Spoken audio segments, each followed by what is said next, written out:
أعوذ بالله من الشيطان الرجيم بسم الله الرحمن الرحيم سورة الانعام آیت نمبر 66.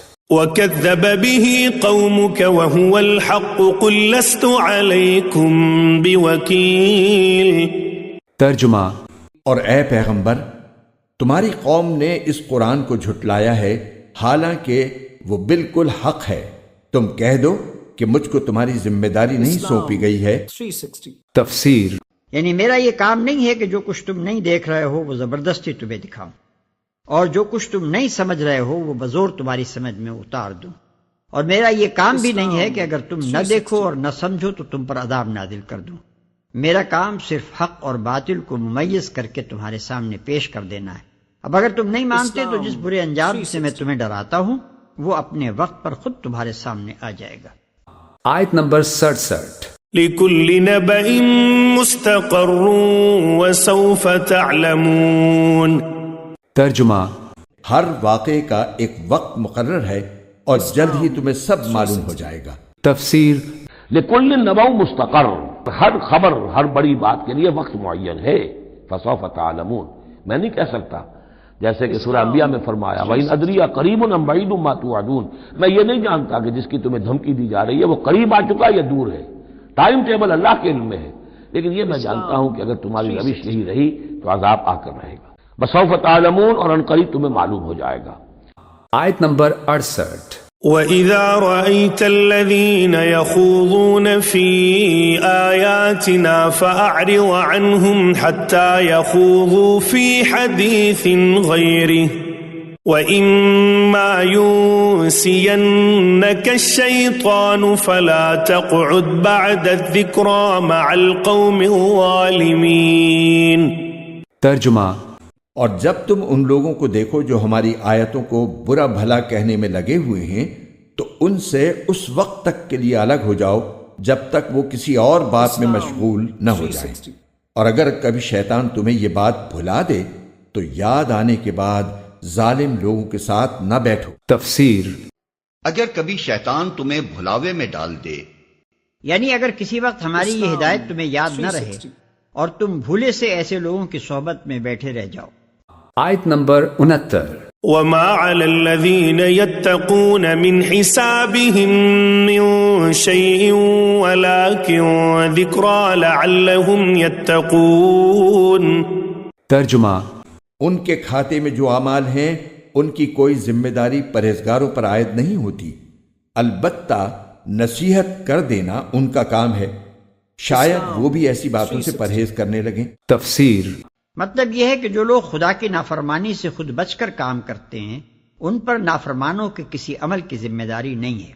پھر وہ کیوں خوامخواہ اس بات کو اپنے اوپر فرض کر لیں کہ ان نافرمانوں سے بحث و مناظرہ کر کے ضرور انہیں قائل کر کے ہی چھوڑیں گے، اور ان کے ہر لغو و مہمل اعتراض کا جواب ضرور ہی دیں گے، اور اگر وہ نہ مانتے ہوں تو کسی نہ کسی طرح منوا کر ہی رہیں گے.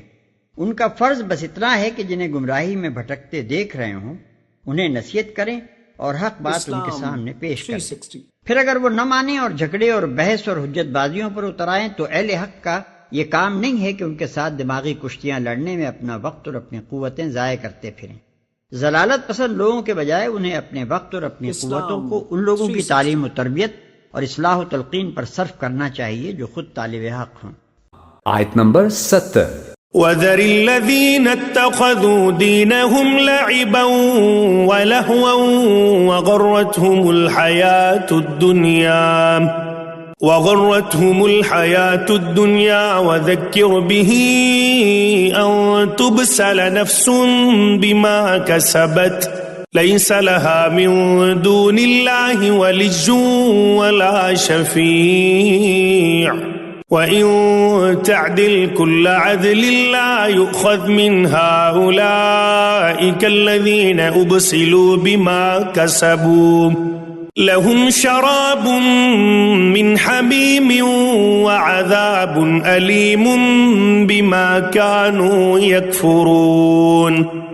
ترجمہ: اور چھوڑ دو ان لوگوں کو جنہوں نے اپنے دین کو کھیل تماشا بنا رکھا ہے اور جن کو دنیاوی زندگی نے دھوکے میں ڈال دیا ہے، اور اس قرآن کے ذریعے لوگوں کو نصیحت کرتے رہو تاکہ ایسا نہ ہو کہ کوئی شخص اپنے اعمال کے سبب اس طرح گرفتار ہو جائے کہ اللہ کے عذاب سے بچانے کے لیے نہ کوئی اس کا یار و مددگار بن سکے نہ سفارشی، اور اگر وہ اپنی رہائی کے لیے ہر طرح کا فدیہ بھی پیش کرنا چاہے تو اس سے وہ قبول نہ کیا جائے۔ چنانچہ یہی دین کو کھیل تماشا بنانے والے وہ لوگ ہیں جو اپنے کیے کی بدولت گرفتار ہو گئے ہیں، چونکہ انہوں نے کفر اپنا رکھا تھا، اس لیے ان کے لیے کھولتے ہوئے پانی کا مشروب اور ایک دکھ دینے والا عذاب تیار ہے۔ تفسیر۔ اس کا مطلب یہ بھی ہو سکتا ہے کہ جس دین کو انہیں اپنانا چاہیے تھا یعنی اسلام، اس کو قبول کرنے کے بجائے وہ اس کا مذاق بناتے ہیں، اور یہ مطلب بھی ممکن ہے کہ جو دین انہوں نے اختیار کر رکھا ہے وہ کھیل تماشے جیسی بے بنیاد رسموں پر مشتمل ہے، اور دونوں صورتوں میں ان لوگوں کو چھوڑنے کا جو حکم دیا گیا ہے اس کا مطلب وہی ہے کہ ان کی اس قسم کی گفتگو میں ان کے ساتھ مت بیٹھو جس میں وہ اللہ کی آیات کو استہزاء کا نشانہ بناتے ہوں۔ آیت نمبر 71۔ قل أندعو من دون الله ما لا ينفعنا ولا يضرنا ونرد على أعقابنا بعد إذ هدانا الله كالذي استهوته الشياطين في الأرض حيران له أصحاب يدعونه إلى الهدى ائتنا قل إن هدى الله هو الهدى وأمرنا لنسلم لرب العالمين۔ ترجمہ۔